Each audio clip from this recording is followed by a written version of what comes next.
Good afternoon. How are you? Want to jump? It was lunch. Apparently, you have to do that. I won't expect you to do it. I will. Why would I? So my name is Philippe Clarinval. I'm an advisor. I'm a mentor. I'm a enthusiastic learner. And until the day before yesterday, I managed this beauty. So that's the Carlton Hotel in St. Moritz. Beautiful property with 60 suites. And number one on TripAdvisor.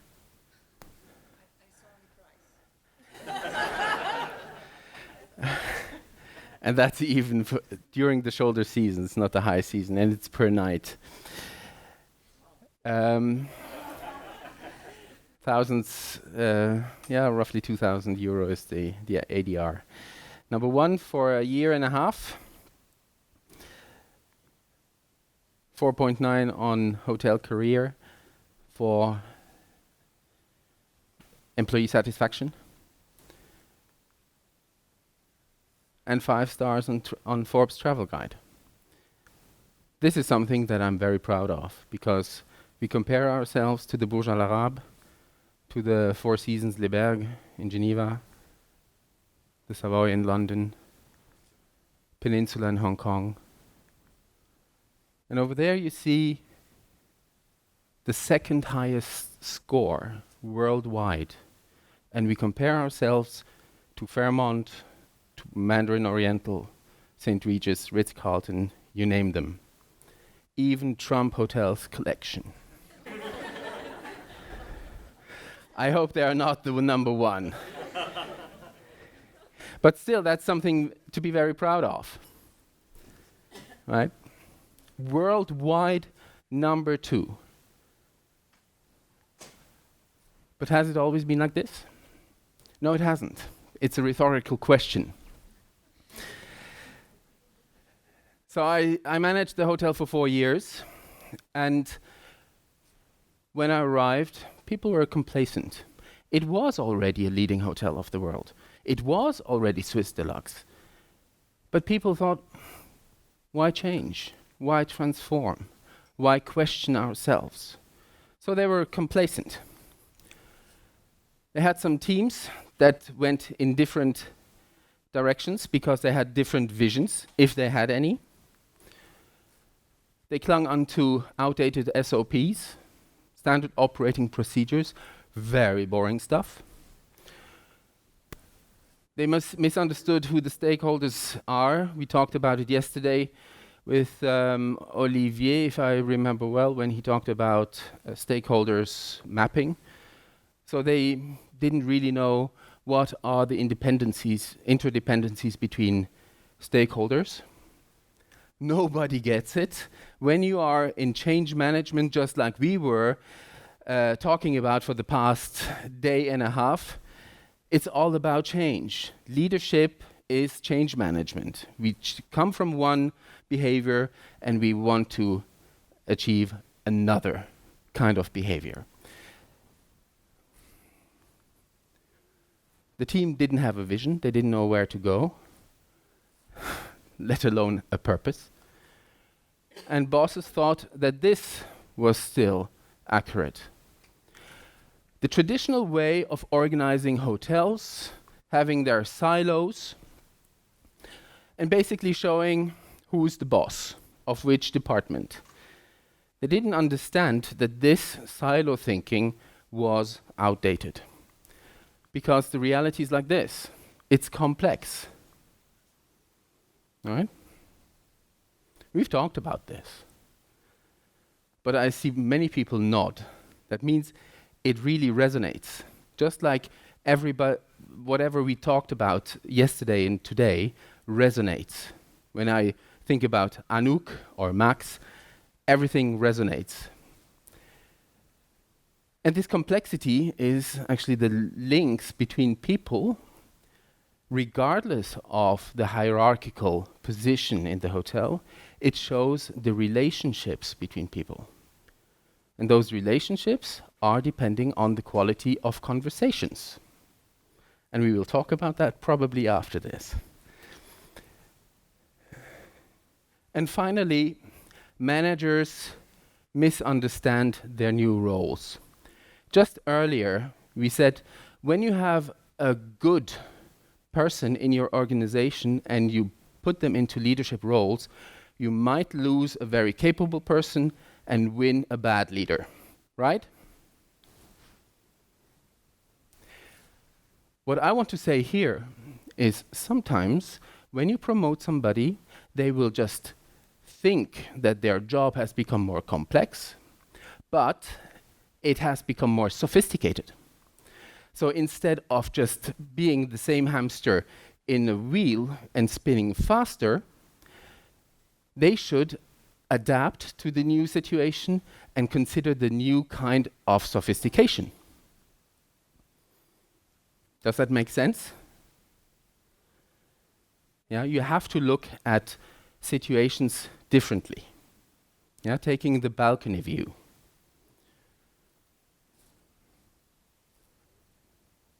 Imagine you have a CEO who has been very good in his job and got promoted. And he will continue doing the same work or having the same mindset as he did before. He will not be able to run the new organization efficiently. So how to align? We talked about the purpose. What is the purpose? Yeah, we saw it many times in the presentations. And I think really that defining the purpose is much harder than you think. Because we misunderstand purpose with vision or with a mission, and it doesn't really reflect your real raison d'être. Yeah? So you have to be able to say, what is the raison d'être? It gives you the spark for a mission. What do you want to achieve? It leads to the vision. Where do you want to be afterwards? And I really recommend to look at your own vision statement to say, or to think, does it really reflect this image of the future that you want to have? Think about it. Because oftentimes, a vision statement is just a slogan. Yeah? Nike once said, we want to crush Adidas. How is that a vision statement? It's not a vision statement because it's not attractive. But if a pharma company says, we want to eradicate diabetes, that is a nice vision statement. It's relevant. It's an attractive picture of the future. And it gives a compass. We spoke about it yesterday as well, in the very first presentation. The second link, bye-bye. The second link after the purpose is the strategy. What are we doing in order to fulfill the purpose? Because a purpose without a strategy is worthless.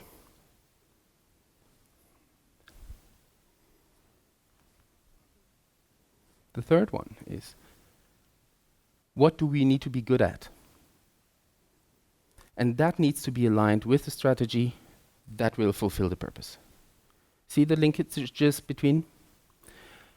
Imagine McDonald's and a 5-star hotel. They don't need to have the same capabilities. Think about your own organization. What are the relevant capabilities that you need to have in order to fulfill the strategy that you have set to yourself, for yourself? And then who does it? What is the architecture of your organization? There's this nice saying, get the wrong people off the bus, get the right people on the bus, and in the right seat. Who knows that saying? You do now. What I would say is, put those right people on the right bus. Because if the bus is heading to the terminal, it doesn't help. All right? So you need to know, or you need to assess in your organization who is doing the right job. And do you really have the right people for your strategy and for your purpose? And the last bit of that value chain is the culture. In a slide earlier, we talked about, or we saw, culture is what happens when the CEO leaves the room. Remember that? I thought that's very nice. But it also shows what happens when the CEO enters the room. Because if you have a fear organization, that's your culture. Okay, so you have to be very mindful of this. And this value chain between purpose, strategy, capability, architecture, and culture is paramount for any organization. It can be your family, it can be a multinational company. It can be a 5-star hotel, it can be an Ibis. If you look at any other hotel, starting with N, ending with H, you see also some, how should I say this now? I got myself in trouble. For example, who has had a beer at the bar or a consumption at the bar? How many checks did you have to sign? You didn't sign any? Okay. Who else signed at least one check? No, well then I was the only one. I signed one check to prove that I had the beer, and the second check for the food and beverage manager to control if any beer got lost because of a cheating bartender. Yes, he told me that. So that's a culture. It's a culture of mistrust. But how does this kind of behavior really align with the structure and with the purpose that this company has set for itself? It doesn't. So it can be really detailed. You have to look at every bit of your organization, of your value chain, if you are aligned. And it's especially the purpose and the culture that needs a lot of work. Because everything in between is very strategic, is very technical sometimes, but it's the culture and the purpose that are the hardest, and probably also the most important ones. So what is your purpose? Think about your own company. What is your raison d'être? Why are you in business? To give you an example, for the Carlton, our purpose is to restore time's true value. And I'm sure we allow 40 people here in the room. Sure that there are 40 different interpretations of that. To me, that shows that our guests who come to our hotel, they want to spend quality time. They want to enjoy themselves, which means that my strategy is to provide a seamless service, which means that I need to have people who are capable of delivering that supreme service. Right? So how do you bring it across? How do you change this culture? And that's the question of all ages. What do leaders have to do? How can you lead best, etc.?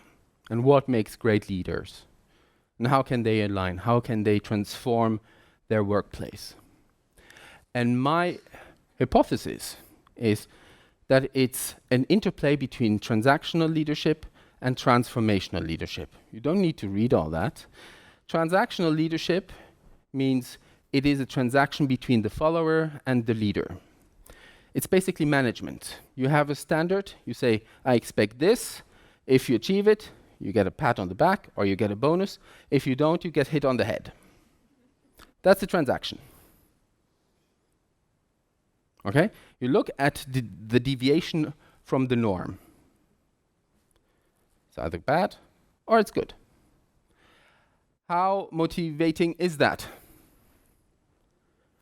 You're laughing, but this is actually what most leaders do. They remain in the transaction instead of going into the transformation. And transformation means that the leader really shows what the vision is. He embodies the vision. He challenges the status quo. He asks people to change that status in order to change behaviors, in order to achieve something else, and ideally the purpose. All right? Transactional is something very extrinsic. You get a bonus or you get a slap. Transformational is much more intrinsic. It comes from I want to change versus I have to change. And my hypothesis is managers use transactional leadership, leaders use both transactional and transformational, because there is no point in saying I'm only a transformational leader. I need to be short-term manager as well sometimes. I have to set the standards. I have to verify that things are on track, right? But the leader needs to be able to juggle both. So this is the abstract. Theory X, the transaction, it's a pressure, you have to. It's extrinsic motivation. And the theory Y, that's the transformation, is you want to. You appeal to the passion of people to achieve something great. To be number one on TripAdvisor, to have a high score on Hotel Career, to be number one on Forbes. See, this is the kind of motivation that people can get because you appeal to the pride. So it's very intrinsic. So the transactional is you keep the standards, you reprimand and you correct, or you reward when people achieve their results. And of course, it has pros and cons.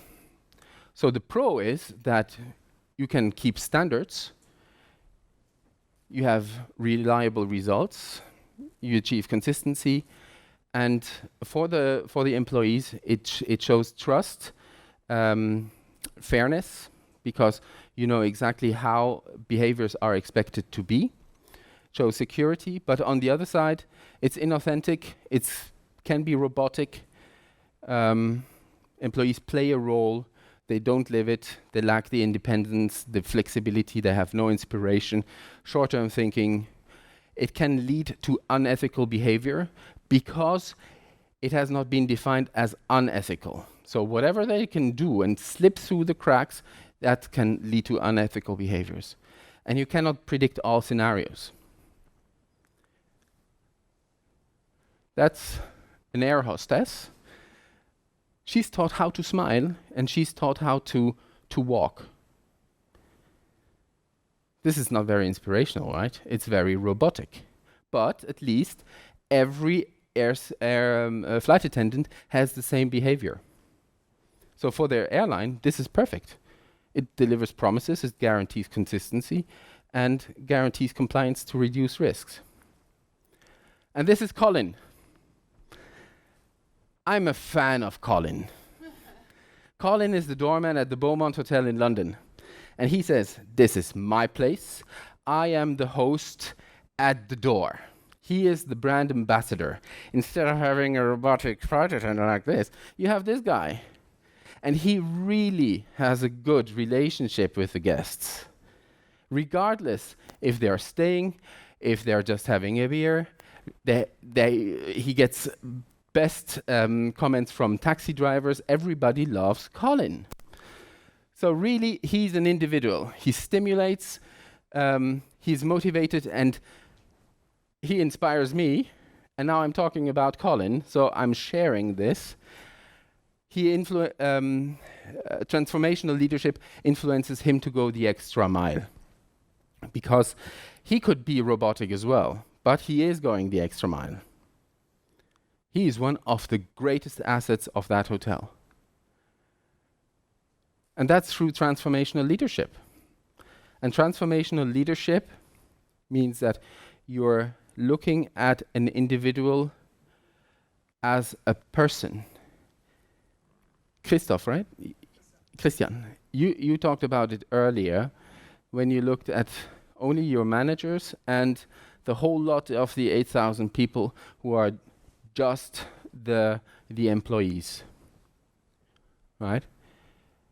Transformational leadership doesn't do that. They look at the people as a person. What are their wants and needs? What do they want to achieve in their lives? What are their visions? What are their engagement drivers? What motivates them? Where do they come from? Where do they want to go? Right? This individual consideration recognizes an employee as an individual. And the leader becomes a coach of that person. The second part is the intellectual stimulation. So if you involve people in challenging the status quo, right, it stimulates them. But avoid of saying, I'm with you, but. Right? Whenever they give you your recommendations, right, you really have to look at taking them seriously and not just doing it as a management fad. Right? You make them part of the change process. This is what this conference is about, right? Making people part of change. The third pillar of transformational leadership is inspirational motivation. You communicate the purpose, you live the vision and the mission, and you align people with the purpose. Now, my question is this: how inspirational are your bosses? Who has an inspirational boss? Raise your hand. Half, roughly. That's good. Because I hear so often, I'm not inspired. This guy doesn't know what he's doing. Yeah? Or he hasn't even asked me. So the inspiration is absolutely lacking. And now my other question is, how inspiring are you?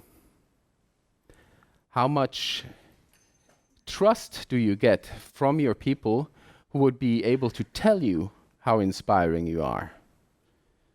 Right? I wouldn't say that my boss is inspiring, and I wouldn't tell him because I don't trust him. Right? Now, how trustworthy is your boss, and how trustworthy are you?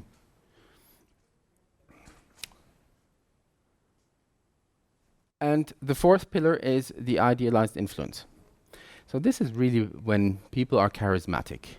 When followers want to follow that specific person because of its behaviors and because of its attributes, what he does and what he is, right? Now, the charismatic leadership is a double-edged sword because you have Stalin and Mussolini. We're in Germany, I wouldn't say the other one. They were very charismatic as well, right? And they had followers. But charismatic leadership in this context must be benevolent, must aim at a greater good. And that kind of leader has to live the values authentically. And here the pros is performance exceeds expectations, individual interpretation and flexibility. So you give people some area of interpretation, how they want to work. They are mostly more satisfied, they are more committed and engaged. We talked about engagement just earlier. It's the intersection between satisfaction and performance. How happy are you with your work, and how much contribution do you give to the organization? That is employee engagement. Guest loyalty, word of mouth, innovation, because people are free to change. And the contra is, if you give too much freedom, sometimes it's difficult for employees to understand how much freedom they actually have. Ritz-Carlton has this rule that every employee can use up to $2,000 to make a guest happy. Everybody would say, wow, great, 2,000 here and 2,000 there. But sometimes that is a struggle because they don't know how much of that money they can use to make a guest happy. So if you give too much flexibility, it can backfire. It gives insecurity, pressure, lose of trust when left alone and no coaching, because sometimes you could say, I'm a transformational leader. You do, right? You know what to do. and you're free. But then if I pull back as a leader, they might not trust me anymore afterwards because they feel left alone. And it needs time. Talked about it again. It needs time. Transformation needs time. Because people have to understand who you are and what your moral compass is and what it means to you to be this ethical role model. Yeah. Now the question is, where are you? How much time do you spend being transactional? How transformational are you? I'm challenging you now. Who would say you're more transactional? Raise your hand. One honest person. Who is more transformational? Who is a bit of both? Ah, fantastic. You would answer, it depends, right? Fantastic. You have to be a bit of both. But the higher you are in your organization, the more transformational you have to be. And that is not me who's saying this. It's a research from the University of Lausanne who say CEO, general managers, managing directors, they should lean towards 70% of transformational and the rest transactional. Yeah. If you're a line manager, of course, you will be more transactional. Does that make sense? Yeah? Do you inspire trust, or do you control and mistrust? Are you a food and beverage manager of a hotel like this, or not? In your role, do you know when to use which style? It's easier said than done, this question. Right?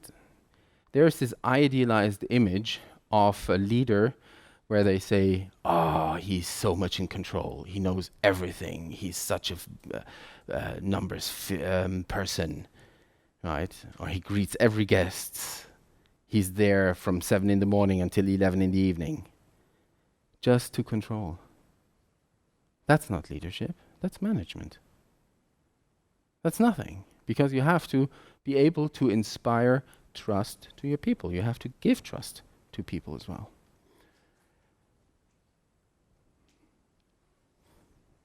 What difference do you make in other people's lives? What time is it? Oh dear. What's his name? Colin. Fantastic. How many Collins do you have in your organization? I am Colin. You must be Colin. Fantastic. And how aligned is your organization? I love the cupcake, obviously.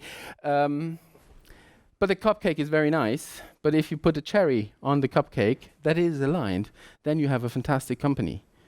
Right? And now I have... How much time do we have? I need 5 minutes. Please. Because I show you a fantastic movie that summarizes everything that I've just said.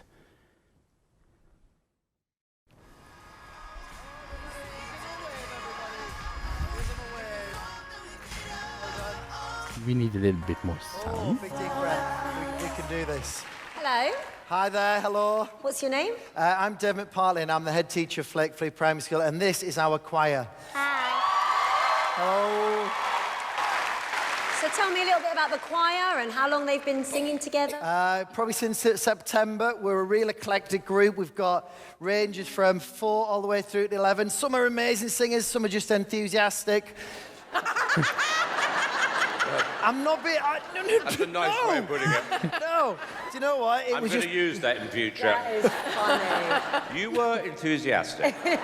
So what's the big dream for this choir? Reading and writing's important at school, but the kids had a dream. This one in assembly said she wanted to go on Britain's Got Talent, and here we are. Amazing. What's your name? Megan. How old are you, Megan? 7. And why did you want to come on Britain's Got Talent? Because I love singing. Darling.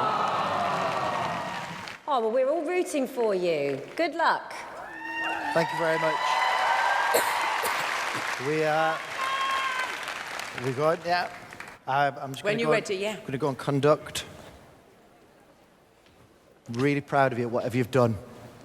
Right? You're amazing kids. Let's go for it. Yeah? Smile. Tonight I'm gonna have myself a real good time. I feel alive, and the world,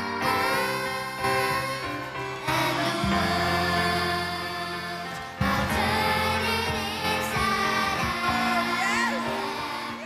I'm floating around in ecstasy, so don't stop me now.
David's crying.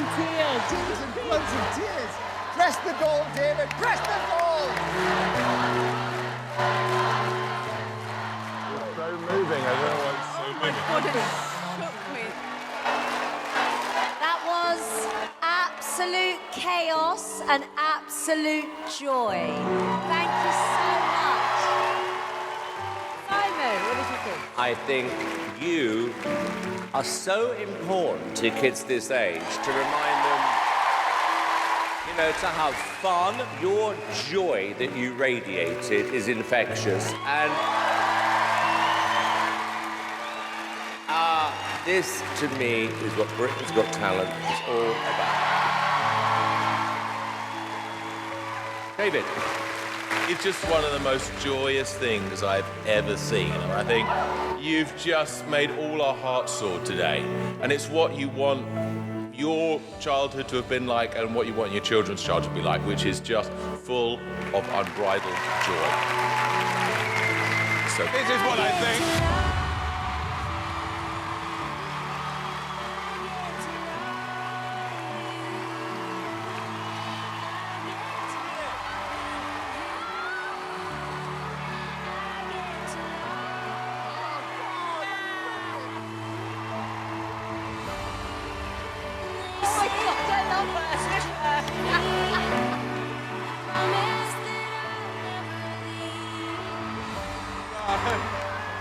done.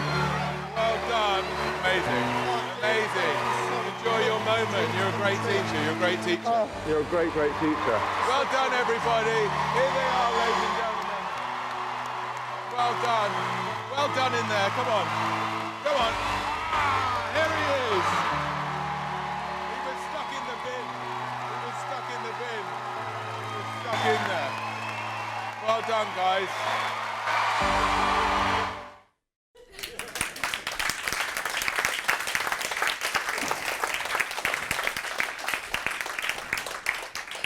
I just want to say, this is the summary of what I've been talking about. He has been transactional when he said smile, but he has sparked so much energy in that group. It's Megan, 7 years, who actually said that is the purpose, that's the vision. We want to go to Britain's Got Talent. They were totally aligned. Totally aligned. And from the neuroscientific aspect, I would say they had so much oxytocin in their prefrontal cortex that it could just burst, right? So thank you very much for your attention, and I hope that you will be on your path to transformational leadership whenever it's needed. Thank you so much. Yep. Thank you. Thank you.